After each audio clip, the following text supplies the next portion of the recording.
요한복음 2장 1절에서 11절까지 있는 말씀 1절씩 교독하겠습니다.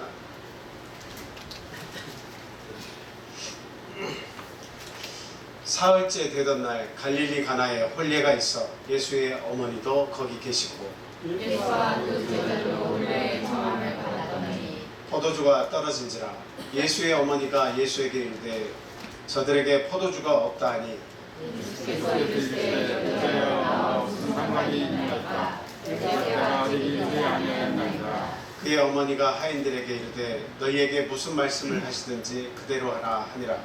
거기에 유대인의 정렬을 이르시다가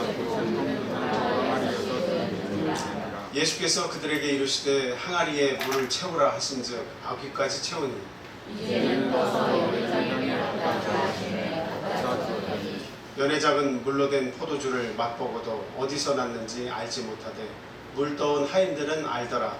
연회장이 신랑을 불러 나라의 사람마다 먼저 좋은 포도주를 내고 취하게 낮은 것을 내거든 그때는 지금까지 좋은 포도주를 주었더라 하니라. 예수께서 이 첫 표적을 갈릴리 가나에서 행하여 그의 영광을 나타내심에 제자들이 그를 믿으니라.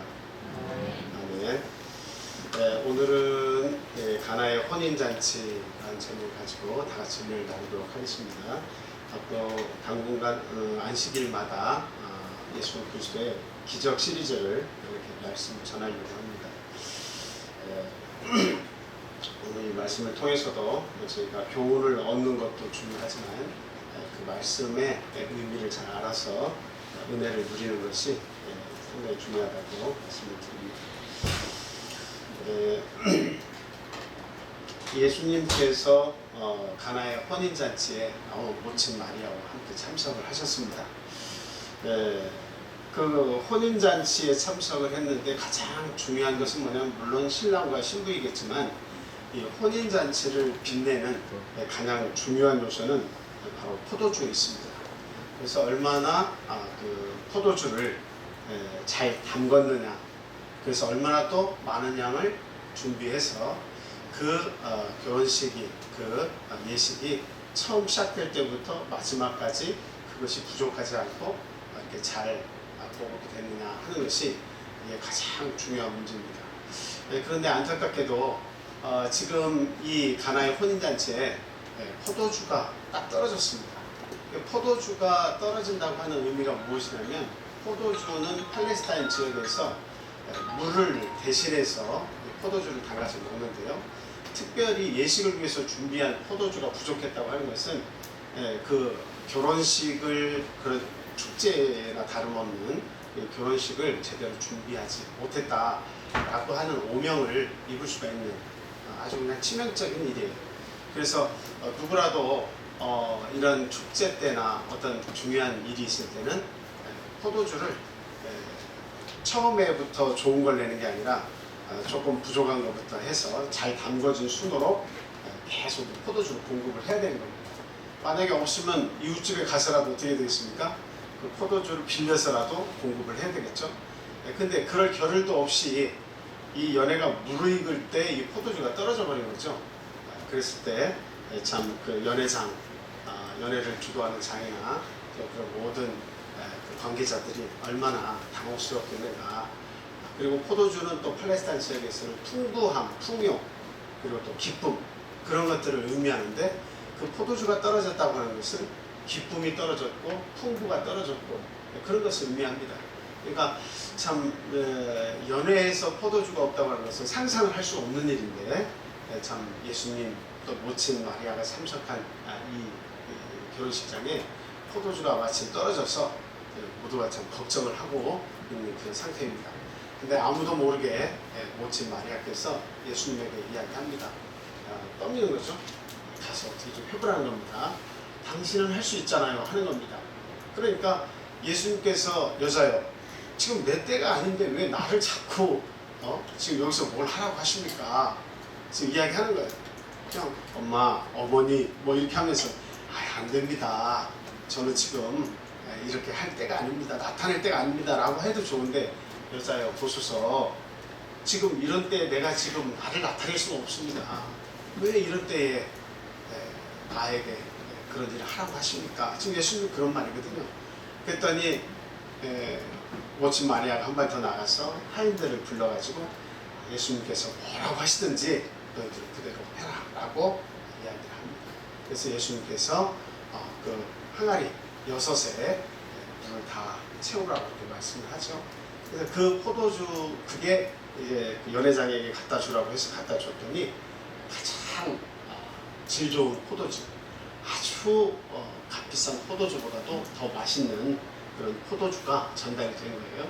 그래서 연회장은 어떻게 보통은 대부분 다 먼저 좋은 포도주를 내고 나중에 점점점 안 좋은 포도주를 내는데 여기가 좀 앞에 취하면 뒤에는 중요한지 안 중요한지 알지 못하잖아요. 그러니까 먼저 좋은 포도주를 내고 나중에 안 좋은 포도주를 내는데 여기 어떻게 갈수록 더 이렇게 귀한 포도주가 나오냐 깜짝 놀랐다는 거죠. 근데 그 사실을 연회장은 모르고 하인들만 알았다라고 하는 내용이죠. 자, 이 이야기는 저희들이 여러 번 신앙생활 하면서 반복적으로 많이 들은 내용이라고 생각이 듭니다. 과연 우리 예수님께서 이 사건을 통해서 우리에게 무엇을 전달하고 싶은 것인지 오늘 다 같이 말씀을 통해서 나누겠습니다. 첫 번째로 예수님이 계신 곳에 기적이 일어난다 하는 말씀을 이렇게 드립니다. 가장 중요한 기적의 근원이 무엇이냐? 그것은 바로 예수 그리스도입니다. 어떤 물리적인 기적을 우리에게 이야기하고 싶은 것이 전부가 아닙니다. 그냥 우리가 아이고 물이 그렇게 포도주로 변할 수가 있어? 그럼 물리적으로 이거는 있을 수가 없어.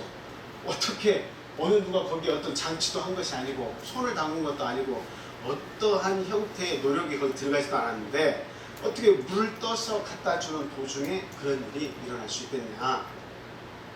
이거는 사람에게서는 일어날 수 없는 일이죠. 근데 누가 계셨기에 가능한 겁니까?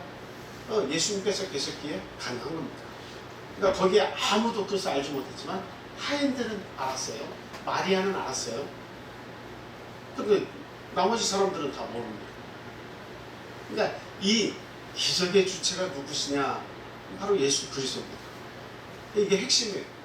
예수님이 가시는 곳에, 예수님이 함께 하시는 곳에 상황을 변화시킬 수 있는 능력도 함께 간다는 거예요. 그러니까 오늘날 우리가 생각해 볼 때 나에게도 가나의 혼인잔치에서 물이 포도주로 변했던 것처럼 이와 같은 놀라운 기적들이 일어날 것인가 생각할 때 우리는 항상 어디에 초점을 맞추고 있어요? 물리적인 기적이 일어나기를 바라는 것에 초점을 맞추는 경우가 대부분입니다. 그러니까 눈에 보이는 것이 선명하게 이것이 저것으로 바뀌어야만 그것을 기적으로 인정하려고 하는 그러한 것이 우리들이 인간들에게 있다는 거죠. 그래서 없던 돈이 갑자기 막 풍성하게 생긴다 하든가 아니면 정말 막 그 어떤 나의 물리적인 상황이 안 좋았던 상황이 물리적으로 눈에 보이도록 확 눈에 띄게 뭔가 문제가 해결이 될 때 이건 기적이다 이렇게 이야기하는 경우가 대부분이라는 거죠. 근데 지금 이 예수님의 이 기적은 꼭 그런 물리적인 것에 초점을 맞추고 있는 것이 아니다 하는 겁니다. 이것은 예수님께서 함께 하신 곳에 어떤 일이 벌어지냐 그것을 지금 말하고 싶은 거예요. 여러분 로마의 콜로세움에서 우리 기독교인들이 얼마나 많은 로마 시민들의 그 쾌락을 만족시키기 위해서 좀 죽어갔습니까? 그러니까 그것을 잘 보면 콜로세움에서 섰을 때에 우리 기독교인들이 그냥 죽은 게 아니에요. 그냥 일주일씩 굶주렸던 그런 사자나 어떤 호랑이나 짐승들을 이렇게 굶주리게 해놓고 그것을 풀어가지고 또 우리 기독교인들은 쇠사슬에 손이나 발목이 묶여 있어가지고 도망가지도 못하게 저항하지도 못하는 상태로 놔두고 그냥 그들의 그 기쁨을 만족시키기 위해서 그 짐승에게 뜯겨서 손과 발이고 뭐고 다 뜯겨서 죽여나갔죠. 근데 중요한 것은 무엇이냐면 기독교인들의 핵심은 뭐예요? 예수 그리스도죠. 마지막 죽는 날까지 예수 그리스도와 함께 한다는 거죠. 근데 그 죽음의 순간에 하늘을 우러러보고 또 같은 성도들을 바라보면서 찬양을 했다는 거죠. 하나님을 찬송했다는 거예요. 죽음의 순간에 그 죽음의 두려움과 맞서 싸우면서 하늘을 보고 하나님을 찬양하고 서로 성도들을 바라보면서 마지막 내 팔이 뜯겨 나가는 그 고통 속에서도 서로를 의지하고 찬양을 했다는 겁니다. 이게 기적이에요. 딴 게 기적이 아니라 이게 기적입니다. 그러니까 예수님과 함께하는 사람에게서 어떠한 일들이 벌어집니다. 오늘날 내가 살면서 여러 가지로 애통한 마음이 들 수도 있고 고통스러운 마음이 들 수도 있어요. 얼마나 힘든 상황을 우리가 살고 있습니까? 우리가 상상하지 못하는 어려움을 겪고 있는 사람들도 이 세상에 많이 있습니다. 근데 그 애통이 기쁨으로 그냥 바뀌는 것이 아니에요. 어떤 사람은 평생을 그 애통과 슬픔과 고통 속에서 자기 인생을 살아갑니다. 그것을 감추려고도 하고 애써보지만 그 모든 것을 감출 수는 없어요. 그런데 내가 예수님을 선택해서 아니면 누군가에 의해서 예수님을 알게 돼서 주님 앞에 나왔을 때 나의 그 애통하는 마음과 고통하는 마음과 슬픔과 외로움과 이 모든 나의 환경이 예수 그리스도를 믿고 나서 어떻게 바뀔 수 있느냐 하는 것이 오늘 사건의 핵심이라는 거예요. 과연 여러분들이 오늘날 예수님을 믿고 나의 삶이 어떻게 변화됐나, 예수 믿기 이전과 예수 믿은 후에 나의 삶이 어떻게 변화됐나 하는 것을 잘 살펴보시면 기적을 체험하고 있는 것인지 아니면 기적 없이 사는 것인지 우리가 그것을 저울질해 볼 수 있습니다. 과연 저와 여러분들은 어떻습니까? 내 삶 속에서 지금 기적이 계속 일어나고 있습니까? 우리들은 보통 좋은 일이 일어날 때는 하나님이 하셨네 라고 기뻐하면서 하나님께 영광을 돌리겠다고 합니다. 그런데 나에게 내가 원하는 일이 일어나지 않았을 때 슬픔과 어떤 원망 섞인 그러한 그 토로할 수밖에 없는 그런 일들을 만났을 때 우리는 어떻게 이야기합니까? 뭐 예수 믿어도 별것이 없구만 이렇게 말하는 분들도 많이 있어요. 이건 뭐냐면 예수님을 잘 알지 못한 거예요. 예수님을 제대로 인식하지 못한 거예요. 그리고 항상 물리적으로만 변화돼야 그 상황이 내가 눈에 보이는 것에서 뚝딱하고 물리적으로 변화되어야만 만족을 할 수 있는 그런 우리의 인간의 어떤 그런 마음에 집중하고 있기 때문에 하나님께서 우리에게 주시고자 하는 진짜 메시지, 진짜 우리에게 주시는 평안을 알지 못하는 겁니다. 근데 우리가 예수를 믿고 예수님을 점점 더 알아가면 나에게 주시는 아픔조차도 이게 뭐 때문에 주셨는가를 그거를 알게 되는 거예요. 그거 아는 거 쉽지 않죠. 그러나 나에게 주시는 고통, 나에게 주시는 아픔, 나에게 주시는 질병조차도 하나님으로부터 왔다는 것을 우리가 인식을 한다면 그건 역시 또 뜻이 있다는 것을 알게 될 것이고, 그리고 그 뜻을 우리가 잘 알았을 때 또 해석하는 믿음이 있었을 때 내가 예수를 믿었기에 참으로 잘했다. 내 삶 속에서 예수를 믿은 결과 믿지 않았을 때의 이런 슬픔과 원망이 물처럼 맹맹했던 나의 삶이 포도주처럼 달고 맛있게 그리고 우리에게 기쁨으로 다가올 수 있었던 것은 바로 예수 그리스도께서 내 삶을 역사하셨기 때문이다 라고 하는 거예요. 그거를 알게 되면 우리의 삶은 변화되고 기적 속에서 살게 되는 거예요. 아무 일이 일어나지 않는다 할지라도 그 자체가 우리에게 기적인 겁니다. 그래서 예수 믿는 사람들은 좋은 일이 일어나도 하나님 앞에 감사해야 되고, 나에게 조금 내가 이해하지 못하는 일들을 경험하게 하실지라도 그것이 슬픔이 애통이 기쁨으로 바뀔 수 있기 때문에 우리는 또 하나님 앞에 감사를 드릴 수가 있게 되는 것이다 하는 겁니다.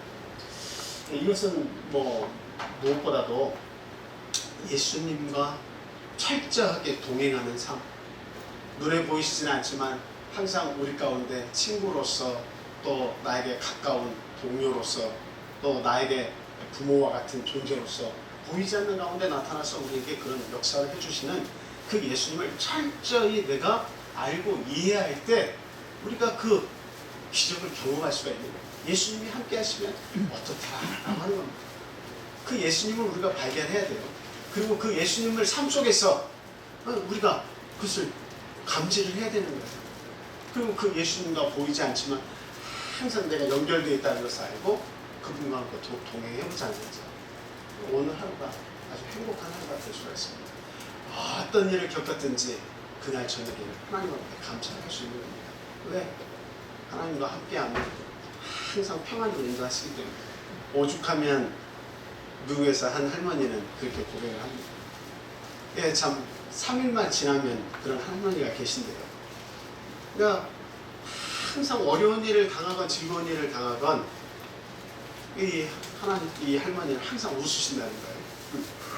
그래서 사람들이 어느 날 그 가족에 엄청 큰 슬픔이 있다는 것을 알고 그냥 싱글벙글하는 할머니께 찾아가서 할머니, 기쁜 날에 웃는 것은 지극히 정상이고 당연하지만 이렇게 가정에 큰 슬픔을 당하셨는데 어떻게 웃을 수가 있습니까? 라고 했더니 나는 항상 어려운 일을 당할 때마다 3일을 기다립니다. 예수님께서 십자가에 돌아가시고 사흘 만에 부활하셨다는 거예요. 그러니까 슬픔과 애통이 3일 뒤에 기쁨으로 바뀌었다는 거예요. 제자들이 예수 그리스도가 십자가에 죽으신 것을 정확하게 목도했는데 나중에 보니까 예수님께서 갈릴리로 돌아오셔서 제자들을 만나주시고 여기저기에서 믿는 자들 앞에 나타나셔서 당신의 건재함과 그리고 하늘의 소식을, 하늘에 대한 믿음을 막 심어주시거든요. 얼마나 놀랍겠습니까? 믿지 못할 일이 일어난 겁니다. 이건 기적 중에 기적이죠. 근데 할머니는 그 사실을 말씀을 통해서 깨닫고 아무리 슬프고 죽음에 가까운 일을 내가 맞이했다 할지라도 3일 뒤에는 내 삶도 부활할 것이다 라고 믿고 있는 거예요. 이것이 바로 뭐예요? 하나님의 말씀을 내 삶 속에 적용시키는 믿음입니다. 그게 얼마나 참 막 찌릿찌릿합니까? 얼마나 참 그 믿음이 가상합니다. 오늘 이 말씀도 우리에게 주시는 것은 물리적인 변화에 초점을 맞춰서 그런 기적들이 나에게 일어나길 바란다, 그런 믿음을 가져라, 그런 믿음을 구해라 하는 것이 아닙니다. 예수님과 함께하면 어떤 변화가 생기냐, 너에게 어떤 일이 생기냐, 예수님과 너는 함께하고 있냐, 예수님은 기적의 근원이신데 그 예수님이 너와 함께하고 있냐 라고 하는 것을 부르시는 그런 말씀이라고 생각이 듭니다. 과연 우리가 지금까지 살아오면서 우리 주님과 동행하고 있습니다. 에녹은 주님과 동행을 했다고 했어요. 죽음을 보지 않고 하나님께서 그를 불러주셨습니다. 과연 우리는 지금 예수님과 동행하고 있나 하는 거예요. 옆에 물리적으로 보이는 내 남편과 내 아내는 나에게 손을 붙잡아서 같이 손 붙잡고 가는 것을 확인을 할 수 있지만 내 자식도 우리 부모님도 확인할 수 있지만 과연 보이지 않는 하나님과 나는 어떻게 연결되어 있고 어떻게 그분과 함께 동행하냐 하는 겁니다. 그것은 믿음으로밖에 해석이 되지 않습니다. 내가 어떻게 예수 그리스도를 나의 주인으로, 나의 하나님으로 어떻게 인식하느냐. 그 믿음을 가졌을 때에, 그 믿음이 점점 강해질 때에 우리 주님이 실제로 내 삶 속에서, 내 생각 속에서, 내 마음 속에서 주장을 해 주시는 겁니다. 전에 그런 예화 말씀을 드렸죠. 한 여인이 죽으려고 준비를 하고 있을 때에 나중에 예수님의 기도라도 하고 죽어라 그랬더니 기도를 하다가 말씀, 머릿속에 말씀을 이렇게 넣어주시는데, 생각나게 하시는데, 그 말씀은 뭐예요? 너희 가족들에게 최선의 대우라도 하고 죽어라. 이 죽음에 헤어지면 완전히 끝인데. 그래서 막 성심껏 남편과 아이들을 대접을 다 합니다. 음식을 다 대접해요.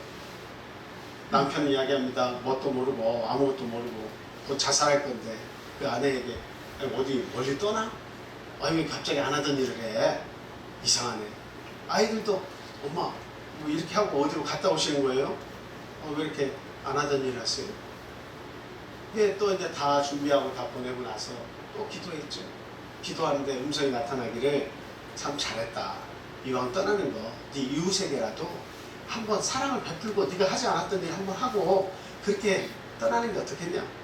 그렇게 해서 이웃들에게 떡을 해서 돌리고 어디로 이사 가냐고 이웃들은 이상하게 생각하는데 대접하면서 그리고 돌아왔더니 이제 죽어야 되겠다고 생각했더니 잠시 기도하면서 예수님 이제 죽어도 되냐고 허락해 주시라고 했더니 너희 부모님과 그리고 또 시부모님께 맛있는 음식 한번 대접하고 죽으면 누가 뭘 하냐.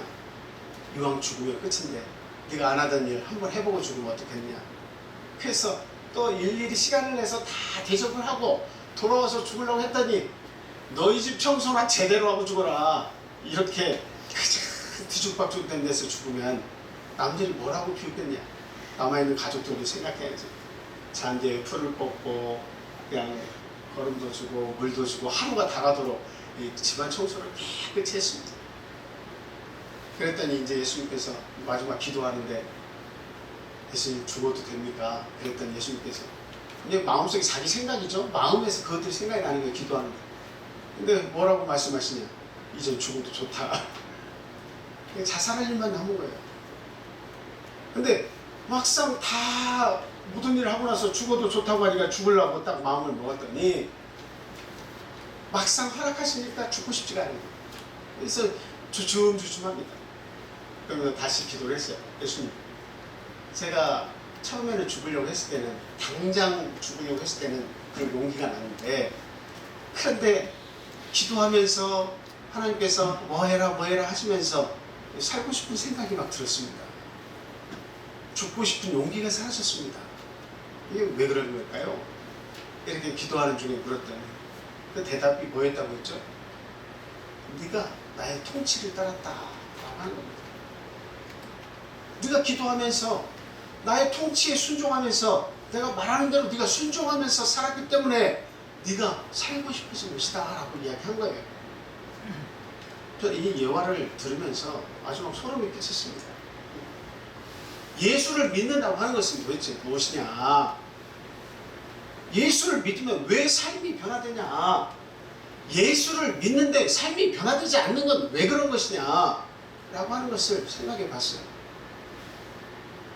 어떤 물리적으로 눈에 보이는 변화를 우리가 원하기 때문에 예수님께서 주시는 진정한 행복과 예수님께서 주시고자 하는 그 교훈을 우리가 받지를 못하는 것이다 라고 생각을 했어요.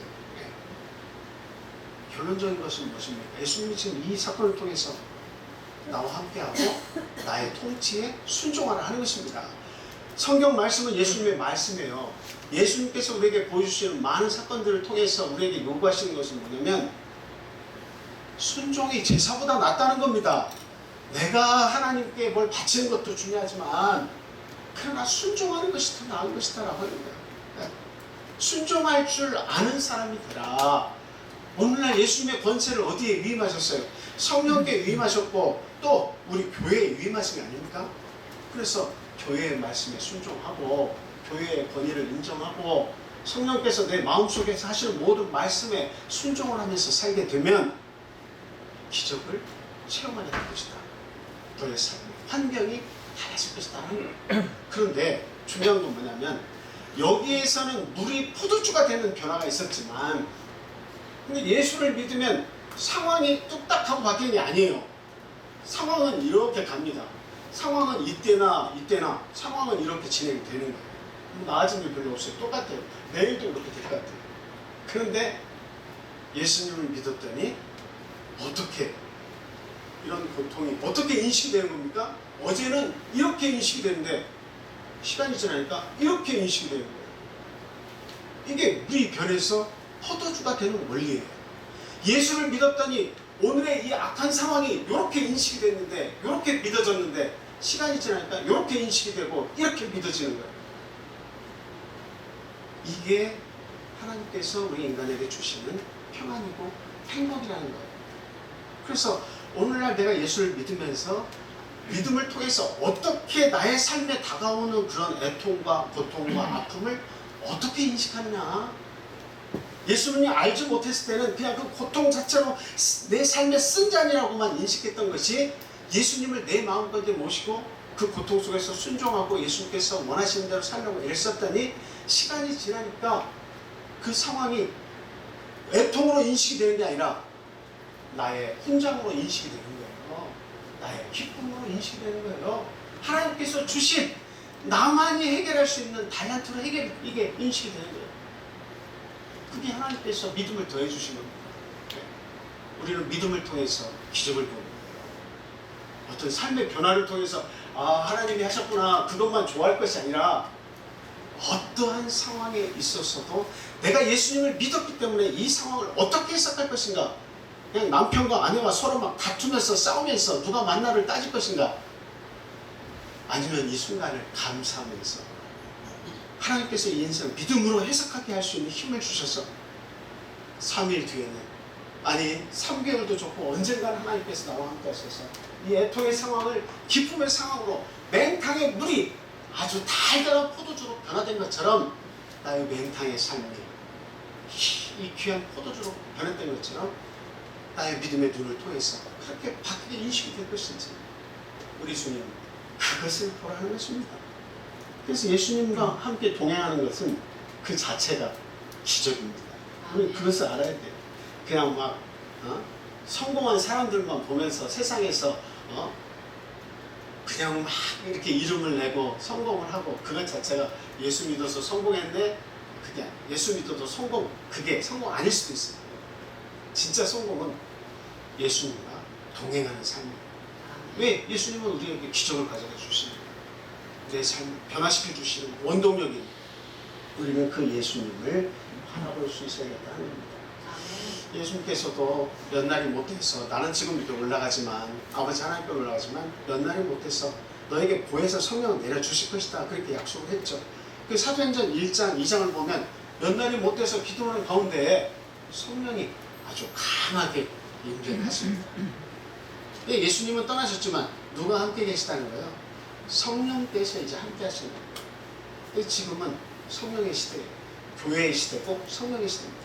우리가 기도해야 하는 이유가 뭐예요? 우리가 믿음이 적은 이유가 뭐예요? 오늘날 우리가 기도하지 않기 때문입니다. 모든 것을 하려고 했다가 인간적인 생각으로 나중에 빠져드는 거예요. 인간적인 합리적인 계산을 통해서만 일을 하려고 그래요. 하나님이 역사하시는 공간이 내 마음속에서 점점 줄어들어요. 기도하면 하나님께서 역사하시는 공간이 늘어나는데 내 마음속에 풍성함이 찾아오는데 기도하지 않으니까 인간적인 합리적인 생각만 이래야만 살 수 있고 이래야만 이길 수 있고 그것들이 막 자꾸 늘어나는 거예요. 근데 우리 주님은 당신 일할 공간을 우리에게 달라고 하시는 겁니다. 그래서 기도에 힘쓰라는 거예요. 기도하면 하나님께서 힘을 주시고 기도하면 하나님께서 이끌어 주시고 기도하면 애통을 기쁨으로 바꿔주시는 거예요. 그래서 예수님께서 그 십자가 전에 그렇게 하나님께 막 기도했던 이유가 뭡니까? 천사들이 와서 그 고통의 순간에 막 도와주셨죠. 이 잔이 나에게서 할 수만 있으면 넘어가게 해주십시오. 이 고난의 순간이 나에게서 좀 넘어가게 해주십시오. 그러나 내 뜻대로 마옵시고 아버지 뜻대로 하시옵소서 하고 기도하지 않았습니까? 십자가에서 죽을 수 있는 그 죽음의 순간을 기다린다는 거 한번 생각해 보세요. 얼마나 고통스럽고 이루 헤아릴 수 없는 마음의 번민이 막 생기겠습니까? 여러분 저희들이 어렸을 때 불주사 한번 맞는 것도 어때요? 줄을 딱 서가지고 알코올 옆에 면프 놓고 주사바늘을 살살 이렇게 해서 주사를 놓는데 그 줄을 다 기다리고 있을 때 서로 앞에 갔던 아이들이 뒤로 돌아가면서 용감한 애부터 먼저 가라고 울며 불며 자기의 그 다가오는 그 고통의 순간을 조금이라도 저 느려보려고 얼마나 참 애를 썼습니까? 그 주사바늘 하나 맞는 것도 그것도 고통스러워가지고 엉엉 울면서 살려달라고 하는 그런 거를 볼 때 주사바늘 하나가 문제가 탱자가시와 같은 이런 5cm, 6cm 되는 그와 같은 이 나무 가지를 통해서 엮어가지고 가시멜로만을 만들어서 예수 그리스도의 머리에 푹 씌울 때에 그 고통을 한번 생각해 보세요. 어디 그게 주사바늘 하나에 비하겠습니까? 네.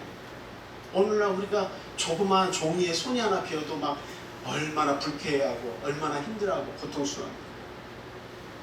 근데 십자가에 달려서 손에 못을 박히시고 발목에 못이 박히셔서 죽을 때까지 피를 흘리시고 물을 다 빼셔야 되는 그 고통을 예수님이 감당하셔야 되는 거죠. 그 고통이 나에게서 좀 넘어갔으면 좋겠다. 경험하지 않고 넘어갔으면 좋겠다. 그런데 내 뜻대로 마옵시고 나는 원하지만 내 뜻대로가 아니라 아버지가 원하는 대로 하시옵소서. 예수님의 그 기도였어요. 그때에 그 죽음을 담대하게 받아들일 수 있도록 고통스럽고 울고 싶고 빠져나가고 싶고 어떻게 해서든 외면하고 싶은 그 죽음의 순간을 천사가 와서 막 힘을 더해줘서 도와주었다는 사실입니다. 결국에는 그 길을 가셔서 오늘날 모든 인류에게 죄와 사망의 권세에 빠져서 죽을 수밖에 없던 우리들을 구원하는 놀라운 일을 예수 그리스도께서 십자가에서 해내시게 되었다라고 하는 거예요. 그 예수님, 그 예수님이 모든 것을 다 내어주어서 우리를 구원하셨는데 오늘날 당신을 믿고 사모하고 예수님과 함께 동행하기를 바라는 우리들과 함께 하시면서 우리의 고난당하는 것을 예수님께서 지켜보시기만 하시겠습니까? 피할 길을 내신다고 했어요. 피할 길을 내주신다고 했어요. 그래서 우리는 이 말씀을 통해서 예수 그리스도께서 계신 곳에 능력이 있고 예수 그리스도가 계신 곳에 삶의 변화가 있다는 사실을 우리는 분명히 믿어야 되겠다는 겁니다. 마태복음 8장 23절에서 27절 말씀 한번 찾아보겠습니다. 마태복음 8장 23절에서 27절 말씀.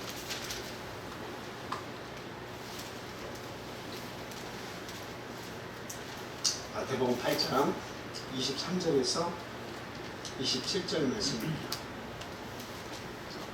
자, 우리 한번 쭉 읽어볼까요? 시작. 배 오르심에 제자들이 따랐더니 바다에 큰 놀이 일어나 배가 물결에 덮이게 되었을 때 예수께서는 주무시는지라. 그 제자들이 나와 깨우며 이르되 주여 일어나소서 우리가 죽겠나이다. 예수께서 이르시되 어찌하여 무서워하느냐 믿음이 작은 자들아 하시고 곧 일어나사 바람과 바다를 꾸짖으시니 아주 잔잔하게 되었는 그 사람들이 놀랍게 여겨 이르되 이가 어떠한 사람이기에 바람과 바다도 순종하는가 하더라. 아멘. 예수님이 어떤 분이십니까? 여기서도 보면 물리적으로 변화된 것이 나타나는데 그냥 예수님께서 말씀하시니까 막 비바람이 치고 성난 파도가 막 이렇게 일어나는데 비라는 얘기는 없죠. 바람과 바다가 어때요? 예수님께서 잠잠해라 하고 꾸짖으시니까 아주 잔잔하게 됐다. 생명력이 없다고 여겨졌는데 우리가 말하는 그 생명력이라고 하는 것은 그냥 활동하고 뭐하고 진짜 피가 있어서 움직이는 그 생명력을 얘기하는 것이고 바람에게는 어떤 호흡하는 것도 없고 바람에게는 피도 없고 뭐 혈관도 없고 바다도 혈관도 없고 피도 없고 움직이지 않잖아요. 거기에 어떤 말을 들을 수 있는 귀가 있는 것도 아닙니다. 그런데 예수님께서 지적을 하시면서 바람아 잔잔해라 파도야 잔잔해라 말씀하시니까 그대로 되어버렸어요. 이거 기적 아닙니까? 이거 놀라운 일 아닙니까? 어떻게 이 사람이 어떤 사람이기에 바람과 바다도 순종하느냐. 그럼 예수님이 하신 말씀이 뭐예요? 핵심이 뭐예요? 바람과 파도가 잔잔해졌다. 그것을 이끄신 분이 예수님이시다. 이것도 이야기를 하고 있겠지만 그건 뭐예요? 너희들 왜 이렇게 믿음이 없냐? 내가 함께 하는데 왜 이렇게 믿음이 없냐 하시는 거예요. 중요한 것은 왜 믿음을 못 가지냐라고 하시는 거예요. 내가 너희와 언제까지 함께 해야 내가 하나님이 보내신 자인 것을 어떻게 너희들이 알 것이냐? 왜 믿음이 없냐라고 말씀하시는 거예요. 오늘날 저희들이 예수님을 믿기로 작정하고 어떤 분은 1년, 어떤 분은 3년, 어떤 분은 5년, 7년, 10년, 20년, 30년 다 됐습니다. 예수님께서 내 삶 속에서 바람과 파도가 일 때 내가 예수님을 의지했더니 그 성난 파도와 같은 내 상황이 내 인생 속에 펼쳐졌던 그 고통이 잠재워진 적이 있습니까? 내가 마음이 아파서 남모르게 흘린 눈물이 우리 주님을 믿고 그 애통함이 기쁨으로 변화되신 적이 있어요? 그것을 경험하셔야 돼요. 내가 예수님 붙잡았더니 삶의 의욕을 느끼고 예수님과 함께 했더니 내 상황에 믿음의 눈으로 해석하는 능력이 나타나서 저주의 모습처럼 느껴지고 고통의 모습으로 느껴졌던 것이 이제는 예수를 믿고 보니까 그거 역시도 아주 달콤한 포도주처럼 여겨지는 겁니다. 전에 한번 그런 말씀 드렸는데 한 할머님께서 시골에 제가 몸담았던 교회 시골 교회 그 다니면서 할아버지에게 매일같이 맞아. 매일 할아버지가 잔소리가 많고 꾸지람을 많이 해. 집에 들어가기도 싫어. 그 남편 할아버지와 마주보는 것도 싫어. 어느 날 마실을 나와서 가는데 교회에서 부흥회를 해. 그래서 초청이 돼서 앉아있었더니 하나님 계신데 이 교회 하나님 계신데 그래서 의문을 품었어요. 한 번도 불교에 대해서 들어봤지만 하나님에 대해서는 인정도 안 하고 들어본 적도 없는데, 그러니까 교회 다니는 사람들 보면서 뭐가 저렇게 재밌어서 다니는지 몰라서 한번 초청받아서 가서 앉아있는데, 하나님이 계신데 다 끝나고 사람들이 다 점심 먹으러 나갔는데 당대성이 와가지고 문을 열어보면서 서로를 닫으면서 도대체 이 문 저 문을 다 열면서 하나님이 어디 계신가, 그분이 어떤 분이신가, 어디에 숨었는데 사람들의 눈에는 보이고 왜 내 눈에는 안 보이는가 하고 아주 연로하신 할머니가 찾고 계십니다. 그래서 하나님을 설명했어요. 목사님이 하나님 설명했습니다. 눈에 보이는 것이 아닙니다. 믿음의 눈으로 볼 수 있습니다. 그분을 인식하는 데까지 시간이 걸립니다. 하지만 천지만물을 창조하신 분이십니다. 우리의 애통도 기쁨으로 바꿔주실 수 있는 분입니다. 그분을 믿어보세요. 그리고 나서 점심 먹고 다음 시간에 또 말씀을 듣는데, 기도하는데 이분이 성령을 받으셨어요. 성령의 성자도 알지 못하는 분이 성령을 쭉 많이 받으셨어요. 그냥 자기도 모르는 방언이 튀어나오면서 그냥 열심히 기도하게 됐어요. 이게 기도인지 뭔지 알지도 못하지만 그런 그 충만한 성령을 받고 방언을 하게 됐어요. 집에 돌아가는데 그냥 돌들이 다 그렇게 입어볼 수 없다. 나무가지가 이렇게 흔들리는데 꼭 자기에게 잘했다고 막 손을 흔드는 것처럼 보여집니다. 예전에는 그런 감동이 없었습니다. 근데 저 멀리서 이 할머니를 찾아가지고 할아버지가 그냥 어디 갔나, 이 할머니가 없어가지고 답답했는데 그냥 교회에서 나오는 걸 보면서 막 혼내키려고 막 손을 들고 막 쫓아오는 거예요. 근데 그 할아버지가 그렇게 이뻐 보이더라는 거예요. 평생을 살면서 자기에게 일만 시키고 자기에게 잔소리만 하고 자기에게 고통만 안겨준 할아버지가 그렇게 이뻐 보일 수 없다. 근데 문제는 할아버지가 손을 들고 막 때리려고 했는데 이 팔이 안 내려가는 거예요. 이게 하루 종일 안 내려가는 거예요. 근데 할머니가 그때서 하신 말씀, 당신도 낫다서 교회 나오라고. 근데 팔이 내려갈 거예요. 얼마나 싱글벙글하면서 뭐라고 잔소리를 해도 그냥 기쁘게. 교회는 난 절대 안 간다. 목사님을 불러가지고 안수받고 팔이 내려갔습니다. 물론 에이 살다 보면 그런 일이 있을 수도 있어. 물리적으로 어떤 형태에 의해서 어떤 몸의 조건에 의해서 순간 몇 시간 동안 그럴 수도 있어 라고 이야기할 수 있습니다. 그러니까 믿음의 눈으로 보면 요즘 다르다는 거죠. 해석이 되는 거예요. 하나님께서 그 할아버지를 제지하시고 믿음을 가지도록 인도하시는구나 하는 사실이죠. 오늘날 저희들이 어떤 하나님을 믿으면서 순간 내 눈에 보이는 삶이 이렇게 뚝딱 바뀌어졌으면 좋겠다 하는 것은 그것이 꼭 올바른 믿음이라고 볼 수 없습니다. 물론 다쳐서 죽게 생긴 상황에서 그 생명을 구원하시도록 우리가 막 기도하는 것도 굉장히 중요합니다. 하나님 그렇게도 역사하십니다. 중요한 것은 상황을 내가 어떻게 믿음으로 해석할 수 있도록 하나님이 도우시는 거예요. 과거에는 우울하고 고통스러운 상황을 예수님을 만나고 나서는 그 상황이 똑같이 재현되더라 할지라도 어떻게 믿음으로 해석하고 내 마음에 힘을 내고 내 마음에 기쁨이 솟아나고 내 마음에 어떤 변화가 있느냐, 우리 예수님은 그것을 평안의 길로 인도하시는 거예요. 그래서 우리 예수님은 우리에게 담대하게 이야기했습니다.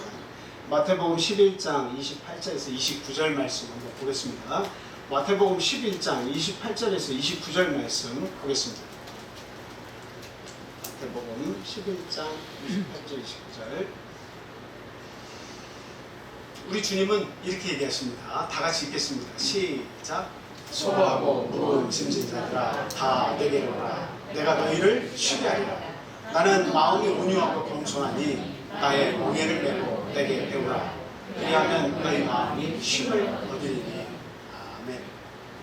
여러분 수고가 많죠? 고생이 많죠? 그리고 무거운 짐을 지고 사시죠? 오늘 이 시대가 살기는 좋다고 여기서도 얼마나 많은 짐들을 우리가 짊어지고 살아갑니다. 모든 게 다 짐들. 그냥 죽겠다는 소리가 여기저기서 탄식 소리가 나타납니다. 그런데 예수님께서 수고하고 무거운 짐진 자들아 하나도 빼놓지 않고 너희들이 올 수가 있으면 다 내게로 와라. 나는 장담하건대 내가 너희를 쉬게 하겠다. 이렇게 말씀하시는 거예요. 예수님 누구신데? 파도도 바다도 잔잔하게 하실 수 있는 분이신데, 세상을 통치하시고 당신의 뜻대로 움직이시는 분이신데, 그분이 우리에게 말씀하십니다. 내가 너희를 쉬게 하겠다. 나는 마음이 온유하다. 나는 겸손하다. 나의 멍에를 너희들이 배우고 그 멍에 속으로 들어오라고 이야기합니다. 전에 말씀드렸죠? 팔레스타인 지금 이스라엘 그 주변 지역들은 농사를 질 때 어미소하고 어린 송아지를 함께 멍에를 매는 풍습이 있어요. 네, 나의 멍에를 메고 내게 배워라. 그 송아지가 엄마가 하는 일을 계속 따라다니면서 봅니다. 그리고 나중에 어미소가 됐을 때 그 일을 하고 송아지가 들어오면 송아지에게 자기가 하는 일을 보여줍니다. 그런데 송아지가 할 말이 있어서, 어미소가 송아지에게 할 말이 있다면 뭔 말이겠습니까? 저 밭을 내가 다 갈아야 돼? 아유, 주인이 나를 여기다가 멍에를 메우면 엄마하고 나하고 저 가려면 한 며칠은 고생하겠구만. 근데 어미소가 이야기합니다. 아니야, 이리 들어와. 내 멍에 속으로 같이 들어와. 너가 쉼을 얻을 거야. 오히려 너는 다른 데에서 주인이 시키는 일을 하는 것보다 내 멍에 속으로 들어와서 나와 함께 밭을 가는 것이 너에게는 참된 휴식이 될 거야. 말을 할 수 있다면 그 말을 하는 거예요. 우리의 삶 속에서 이야기하시는 분이 바로 예수님이에요. 너 수고하고 무거운 짐 지고 내 아들들아, 내 딸들아, 내 송아지들아, 그렇게 살지 말고 내 멍에 속으로 들어와서 이 멍에가 어떤 것인지 배워라. 이걸 온전히 누가 지는 거예요? 이 멍에는 누가 지는 거예요? 어미소만 지는 거예요. 송아지는 옆에 따라오면서 같이 엄마를 따라 보면서 웃으면서 가기만 하면 됩니다. 멍에를 메고 내게 배우라. 나의 멍에를 메고 내게 배우라. 그리하면 너희 마음에 쉼을 얻으리라. 여러분, 송아지가 어미소를 바라보면서 엄마는 얼마나 힘들어서 가지만 어미소가 한 번씩 자기를 바라보면서 웃어줄 때 이 송아지 어떻겠습니까? 힘들겠습니까? 고통스럽겠습니까? 마음에 막 행복이 넘쳐나는 거죠. 저도 어머니께서 이런 딸기밭이나 참외밭이나 이런 데서 일을 하실 때 저를 업고 가서 옆에다 내려보시면 놀 곳이 없지만 뭐 거기 앉아가지고 어디 벗어나지 않고 놀고 있다가 이렇게 한 번씩 어머니하고 눈이 마주치면 그렇게 행복할 수가 없어요. 그렇게 좋을 수가 없어요. 그 마음에 평안을 주시겠다고 합니다. 오늘 예수님 믿으시면 그분과 내가 함께하고 있다면 어떤 고난의 현장에서도 어떤 외로움과 슬픔 속에서도 온전하게 내 고난과 고통과 이 수고하고 무거운 짐을 주님 앞에 다 맡길 수가 있는 거예요. 그러면 주님은 내 마음에 휴식을 허락하십니다. 주님께 순종하신 거예요. 예수님을 인식하신 거예요. 자, 두 번째로는 이 기적을 우리에게 주신 이유가 뭐예요? 예수님이 어떤 분인지 아는 믿음이 중요하다. 예수님이 어떤 분인지 아는 것이 중요하다라는 것을 가르쳐주고 있어요. 기적의 주체가 예수님, 내 삶을 변화시켜 주실 주체가 예수님이라는 사실도 중요하지만 예수님을 진짜 하나님의 아들로 또 하나님으로 인식하는 것이 이게 대단히 중요하다. 그냥 옆에 있는 아무것도 할 줄 모르는 내 남편이나 나를 구박하는 아내나 내게 문제만 보여주는 자식들이나 나를 꾸짖는 부모님이나 그 정도로만 인식해서 우리 예수님도 그 정도에 지나지 않는다 이렇게 인식을 하면 어떻게 내 삶 속에서 주님이 역사하시겠습니까? 어떻게 우리의 삶을 슬픔에서 기쁨으로 바꿔주시겠습니까? 예수 그리스도를 하나님의 아들로 인식할 수 있는 능력이 있어야죠. 5년이 되고 10년이 돼도 예수님이 나의 하나님이고 나의 주님이시고 나를 위해서 십자가에 죽으신 사실, 나를 죽은 이후에도 영원히 케어하실 우리 하나님도 알지 못한다면 이게 오늘날 우리가 이 믿는 생활이 무엇이 그렇게 중요하다 하겠습니까? 그렇죠? 알아볼 수 있어야 됩니다. 아주 귀한 분이시고 내가 어떻게 주님을 알게 될지는 모르지만 어떤 경로를 통해서든 주님 앞에 나와서 주님을 인식하기 시작했고, 그분이 진정한 나의 구원해주고 하나님이라는 사실을 인식을 하는 것이 중요한 거예요. 그거 못하면 아무것도 아니라는 거예요. 우리 삶이. 모든 사람들은 예수가 참석을 해서 혹 그를 인식할 때, 인식했다고 했을 때 어떻게 인식했습니까? 마리아와 요셉의 아들이고, 그리고 목수의 일을 조금 할 수 있다고 하는 그런 청년 정도로 인식을 한 겁니다. 그래서 누구라도 다 예수님이 어떤 분인지 관심이 없어요. 즐겨보는 사람이 없어요. 문제가 터졌을 때 예수님께 주목한 사람은 아무도 없습니다. 근데 누가 예수님께 주목했습니까? 포도수가 떨어져 갈 때, 아이고 큰일 났다. 이 순간을 어떻게 할 수 있을까? 만약에 예수님이 평범한 목수시고 평범한 아들이고 평범한 주변의 삶을 사는 사람들과 똑같다고 인식했다면 굳이 그 어려운 상황이 발생했을 때 예수님을 바라볼 필요가 있습니까? 없죠? 예수님 바라볼 필요가 없습니다. 그런데 누구만 예수님을 바라봤습니까? 누구만? 모친 마리아만 예수님을 바라봤습니다. 예수님이 태어날 때부터, 마리아의 몸에서 잉태돼서 태어날 때부터 이게 달랐죠? 처녀의 몸에서 잉태를 하고, 그리고 예수라고 하는 이름을 천사로부터 이렇게 지으라고 또 이름을 받고, 이건 있을 수 없는 일이 자기 몸에 일어난 거예요. 그때부터 이미 하나님의 아들이 나의 몸을 통해서 잉태돼서 태어나실 것을 알았습니다. 순종했어요. 처녀의 몸이지만 그런 일이 나에게 일어나도 너무 감사합니다. 순종했어요. 그는 예수 그리스도가 하나님의 아들이라는 사실을 알고 있는 거예요. 그러니까 여자요, 지금 보십시오. 내가 지금 나를 메시아로 드러낼 때가 아닙니다. 내가 이런 거 하나씩 뭐 고쳐주는 거 하러 지금 때가 아닙니다. 그런데도 불구하고 예수님, 당신밖에 없어요. 당신밖에 없어요. 이 상황을 바꿔주실 분은 아들 당신밖에 없어요. 그러니까 예수님은 어쩔 수 없이 그 상황을 가시면서 이 모친 마리아가 하인들에게 시켜서 항아리를 6개 갖다 놓으라고 하는 거에 이 순종하는 것을 보고 그냥 떠밀려 가서 물을 채우라 이렇게 말씀하신 거죠. 네. 여러분, 오늘날 우리에게 어떤 때에 기적이 일어납니까? 어떤 때에 슬픔이 기쁨으로 바뀝니까? 그것은 다른 게 아니에요. 하나님이 우리 예수 그리스도, 내가 믿는 예수 그리스도가 하나님의 아들이시고 하나님 자신이라는 사실을 온전하게 믿을 때 역사가 일어나는 거예요. 기적이 일어나는 거예요. 내 마음속에 행복이 막 차오르기 시작하는 거예요. 이게 절망이 아니고 이 절망을 물이 포도주 바뀐 것처럼 기쁨의 순간으로 바꿔주실 때를 소망하게 되는 거예요.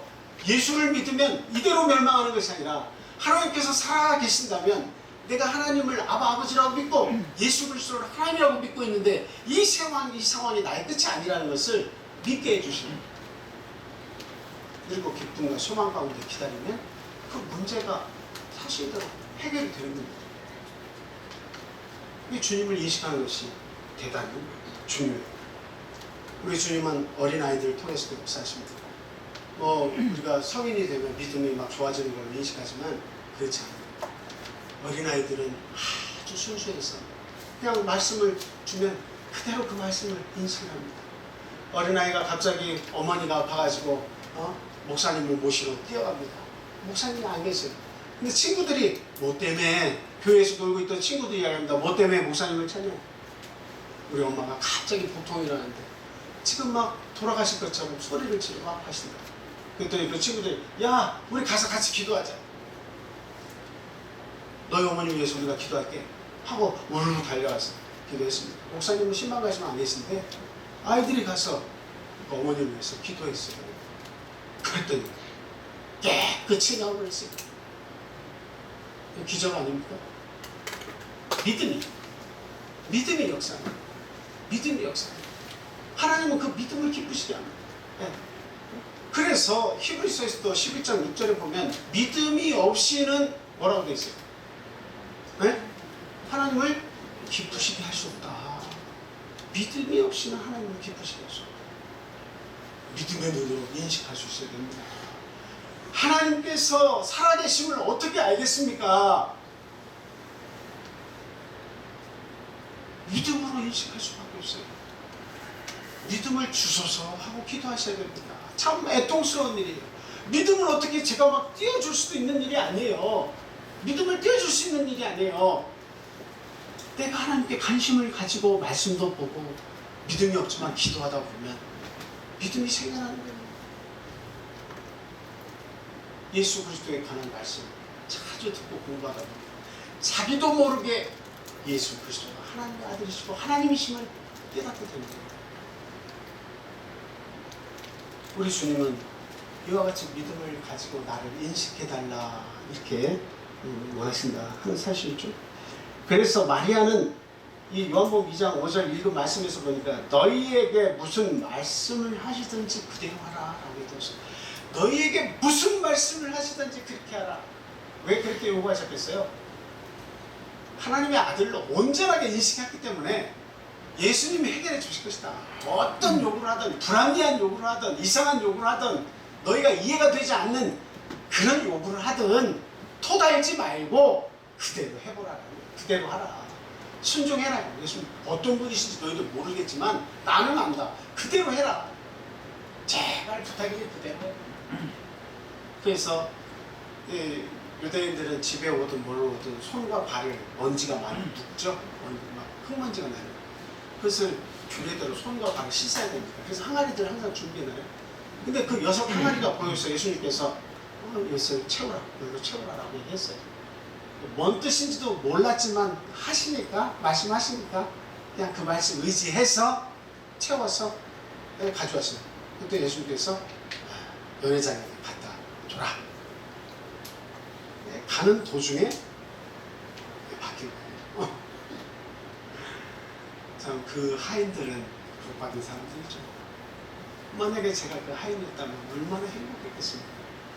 물이 어떻게 포도주로 물이 하얗게 변화되면서 자기도 너무 흥미진진해서 나중에 그거 나눠줄 때 몰래 한 잔 마셨을 거예요.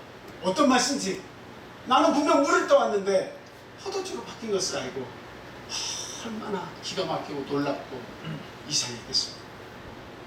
잘은 몰라도 나중에 예수님을 믿지 않았나 저는 그렇게 생각을 해봅니다.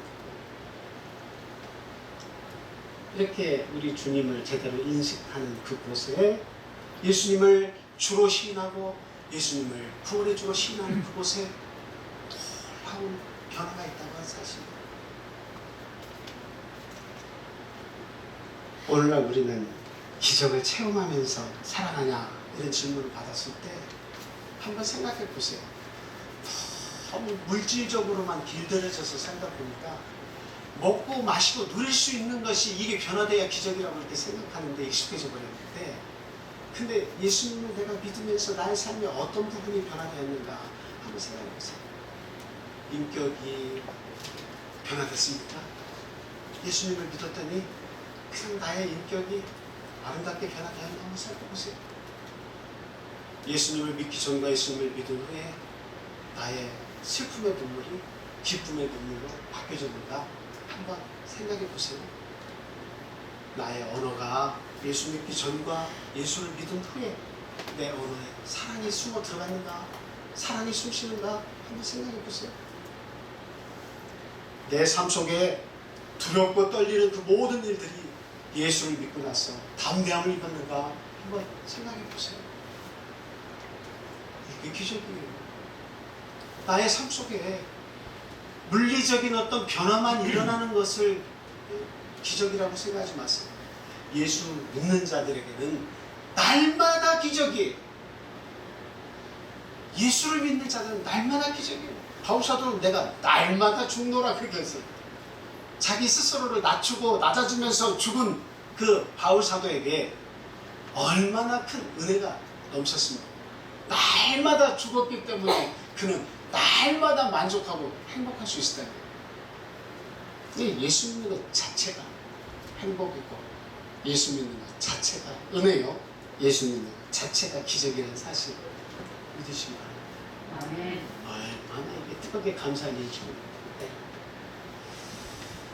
그래서 이렇게 하나님을 제대로 알고 그 믿음이 있을 때에 그와 같은 상황이 변화가 됩니다.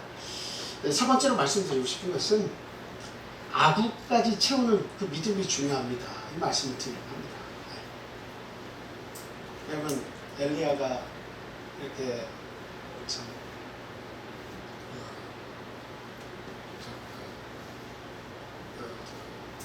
엘리사예요. 사로밧 과부 엘리야 여기까지 사로밧 과부 집에 가서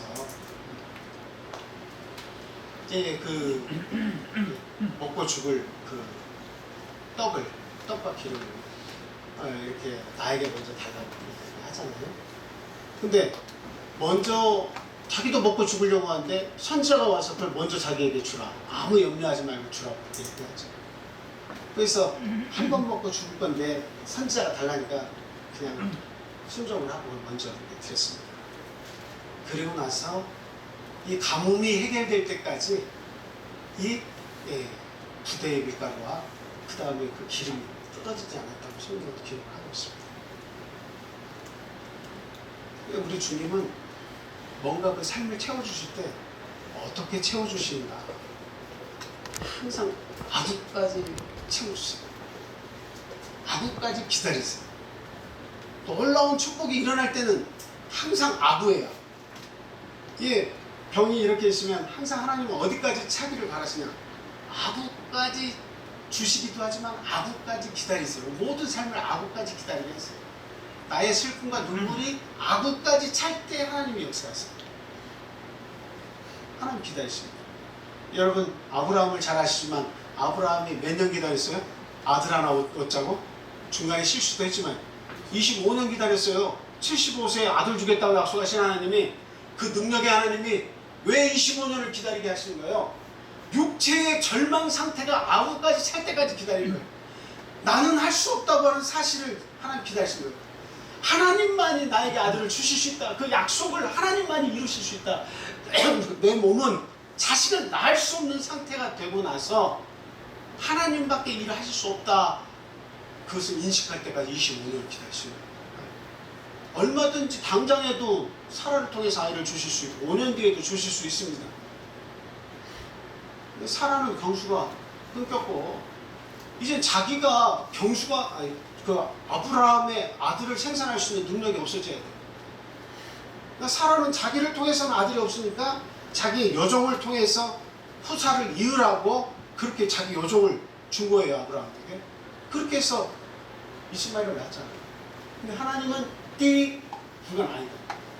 그게 약속의 자녀냐? 그게 약속의 자녀야? 네 생각으로 자녀를 낳고 약속의 자녀야? 사라를 통해서 낳았어? 아니잖아. 하나님의 약속이 거기에 들어가 있잖아요. 나는 사라를 통해서 너에게 주겠다고 약속한 거예요. 근데 하나님이 보실 때 사라를 보니까 사라는 경수가 끊겨졌지만 누구는 생산 능력이 있어요. 아브라함이 생산 능력이 있어요. 그러니까 딴짓하는 거예요. 하나님께서 아브라함의 생산 능력이 떨어질 때까지 기다리신 거예요. 그게 25년이에요. 그러면 이제 사라도 경수가 끊겼고 아브라함도 생산 능력이 없어지니까 뭘 바라봐야 돼? 하나님께서 주신 약속을 바라봐야 돼. 하나님 주시겠다고 했잖아요. 언제까지 기다려야 돼? 참 죽기 살기로 이제는 자기를 통해서 아이를 낳을 수 없다고 하는 순간까지 아구까지 차니까 누구밖에 바라볼 수 없어요. 하나님밖에 바라볼 수 없는 거예요. 하나님 약속을 이행해 주십시오. 약속을 이행해 주십시오. 사라도 생산 못하고 나도 아기를 못 낳는 위치에 있으니 하나님 당신이 사라를 통해서 주시겠다고 한 약속을 이젠 이뤄 주십시오 하고 25년을 순간 실수했지만 하나님만 바라보고 기다렸던 거예요. 하나님께서 아브라함이 완전히 낮아지고 자신의 생각을 다 빼고 온전히 내가 아기를 낳을 수 있을 때는 그래도 힘이 뻗쳤는데 그런데 하나님 외에는 방법이 없다고 하는 아구까지 딱 찰 시점에서 사라를 통해서 아기를 주셨어요.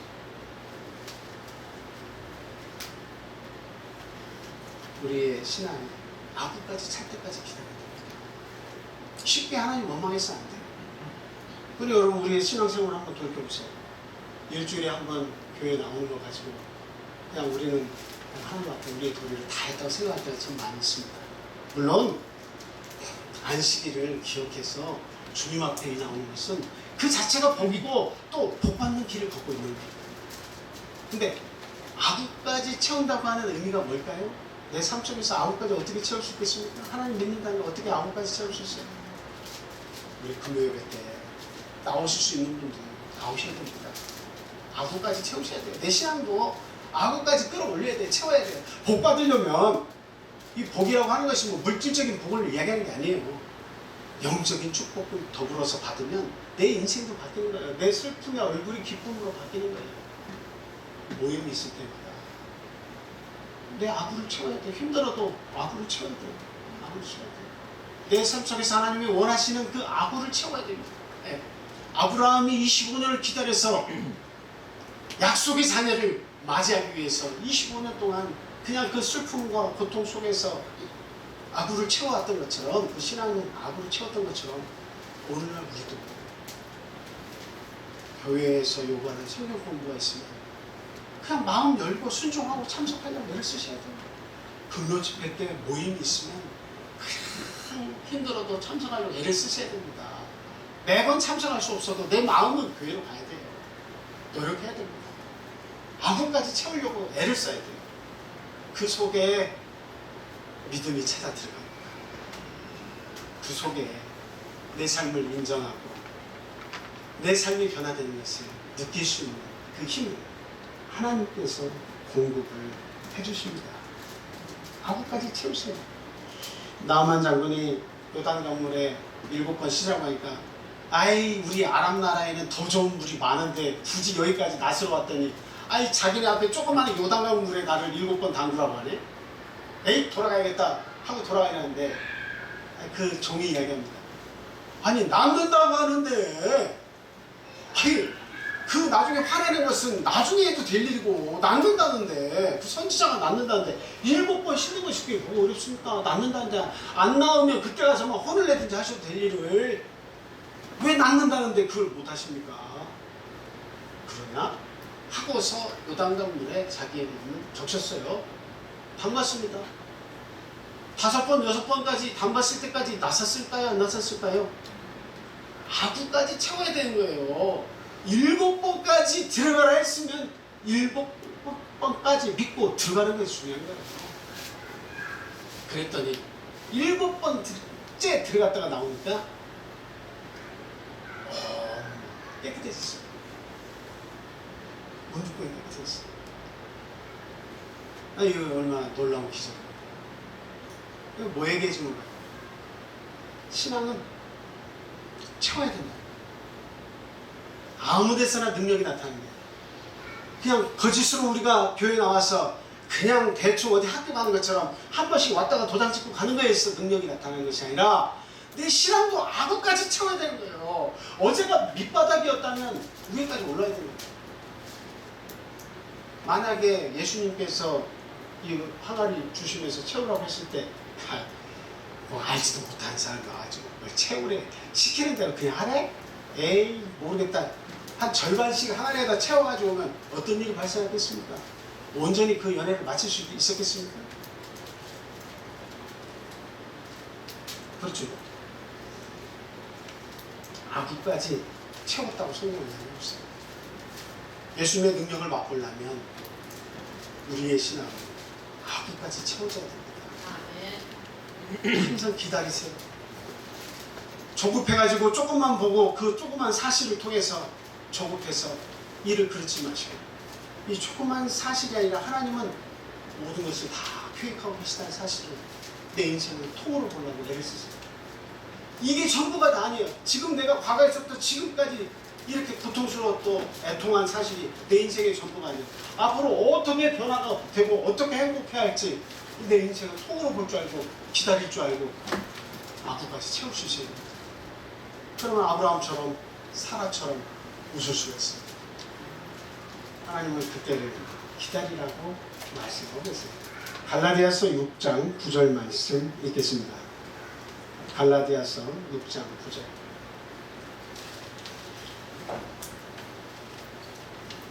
다 같이 읽겠습니다. 시작. 우리가 선을 행하되 낙심하지 말지니 포기하지 아니하면 때가 이름에 거두리라. 아멘. 여러분, 우리 예수님을 만난 것에 대해서 감사하면서 사시기 바랍니다. 예수님을 내가 모시고 살아가는 그 삶의 기적이라는 것을 잊지 마시기 바랍니다. 낙심하지 마시고 포기하지 아니하시면 때가 되면 반드시 하나님께서 여러분을 도우십니다. 다 같이 기도하겠습니다.